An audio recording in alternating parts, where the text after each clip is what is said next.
গুরু শুক্রাচার্য সেদিন রেগে গিয়েছিলেন। অভিশাপ করলাম লক্ষ্মী ছাড়া।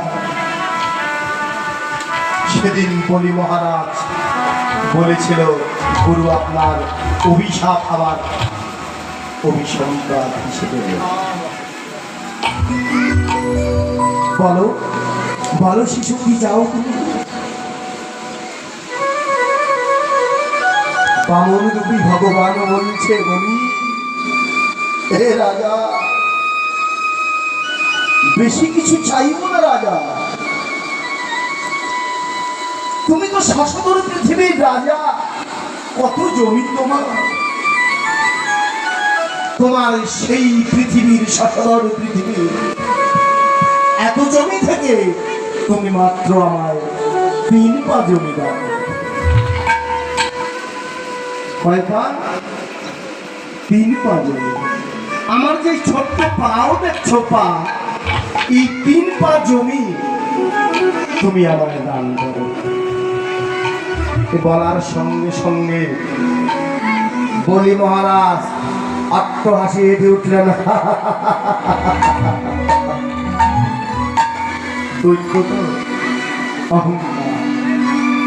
বললে রে শিশু, কত বড় রাজা আমি, কত জমি আমার, মাত্র চাইলে 3 পা জমি।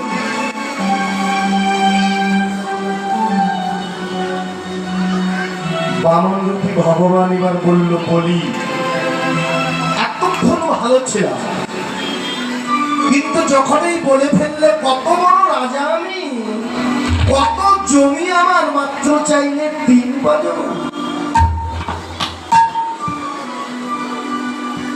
বামন রূপী ভগবান বলছে মনে মনে বলি রে, আমি সব সইতে পারি, কিন্তু কোন ভক্তের অন্তরে যদি অহংকার আসে, আমি তার পতন না করা পর্যন্ত আমি শান্ত হই না।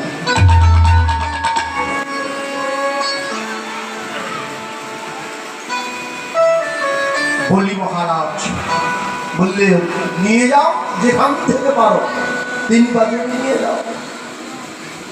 এবার চরণ তো আর চরণ নয়, চরণ এবার বড় হতে হবে। চরণ বড় হতে হতে এক চরণে আকাশ ঢেকে ফেললেন, আরেক চরণ অতল বেতন সতল পার করে পাতালে প্রবেশ করিয়ে। 2 চরণেই বিশ্ব ব্রহ্মাণ্ডকে ঢেকে ফেললেন। আর তো বলি মহারাজের জমি না, চেয়েছেন কয় পা জমি? 3 পা। 2 পা জমিতে আকাশ এবং পাতাল ঢেকে ফেলেছেন, আর বলি মহারাজের জমি না।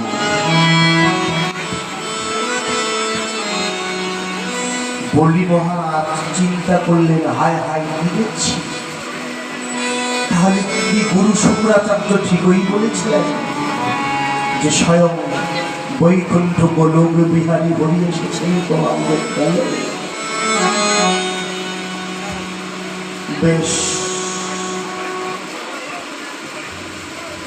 এবার যখন আকাশ পাতাল ঢেকে ফেলেছেন, ওই যে বলি মহারাজের স্ত্রী এতক্ষণ বলেছিল যদি এরকম সন্তানকে আমার নিজ পুত্র রূপে পেতাম, আমার মাতৃজন্ম ধন্য হতো, এবার কিন্তু আর তা বলল। ওই যে সাথে একটু আঘাত লেগেছে, 2 পায়ে সমস্ত কিছু নিয়ে ফেলেছে, এবার বলল এরকম সন্তান যদি আমার থাকতো, আমি তাকে বিষপানে হত্যা করতাম।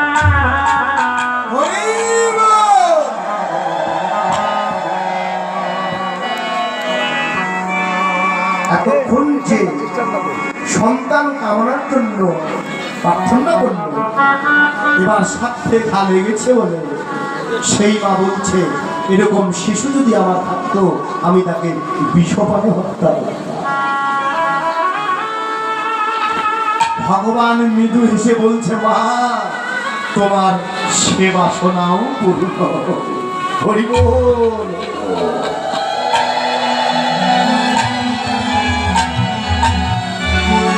বলছে মা তোমার সে বাসনাও পূর্ণ হবে। তাই হয়েছিল সত্যযুগে সেই বলি মহারাজের স্ত্রী দাপর যুগে কংসের বোন পুতনা রাক্ষসী হয়ে জন্মগ্রহণ করিলেন।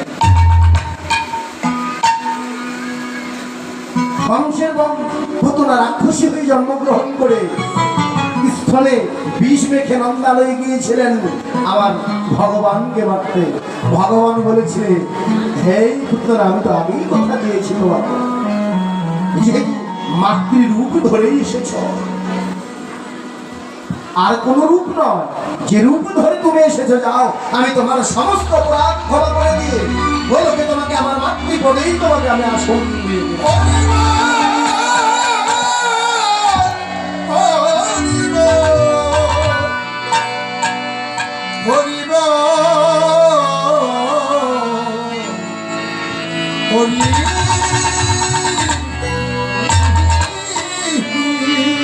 এবার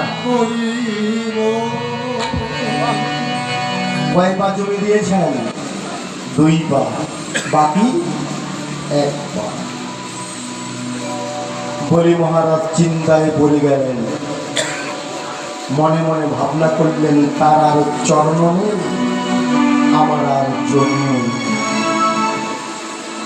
অন্তর্যামী ভগবান বলি মহারাজের কথা ঠিকই বুঝতে পেরেছেন। বলছেন, কি বলি, কি ভাবছো?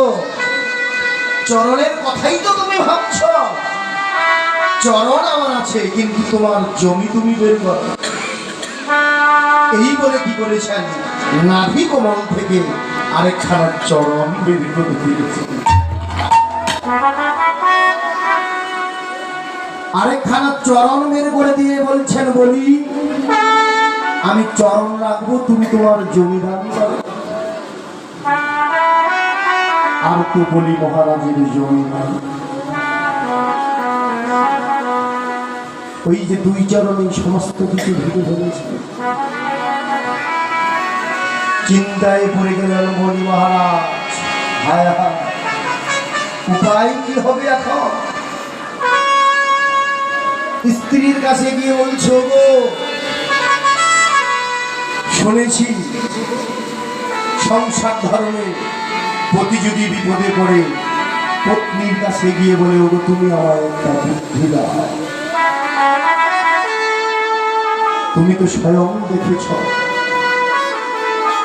সমস্ত কিছু 2 পায়ে নিয়েছে, আরেক চরণ বের করে দিয়েছে, আমার তো আর জমি না।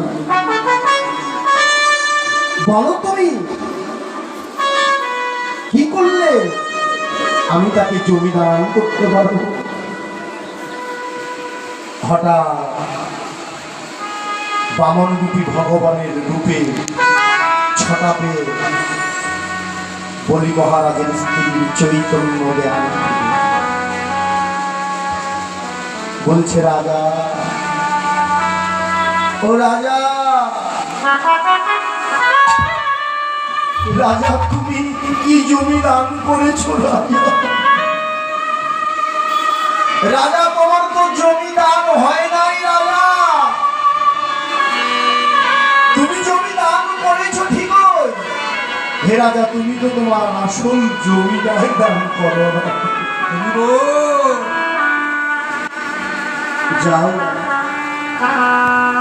যেহেতু চরণ সে বের করেই দিয়েছে, ওই চরণ পাবে বলে কত মুনি, কত ঋষি যুগ যুগ সাধনা করে যার চরণ পায়।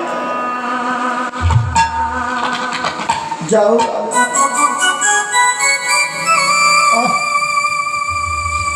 হে রাজা, সেই যেহেতু চরণ বের করেই দিয়েছে, যাও তোমার ওই বাহ্যিক জমি দান করার আগে তোমার দেহ জমিটা কেটে দাও। দেহ জমি কেটে দিয়ে বলো, ভগবান আমি তোমার চরণে মাথা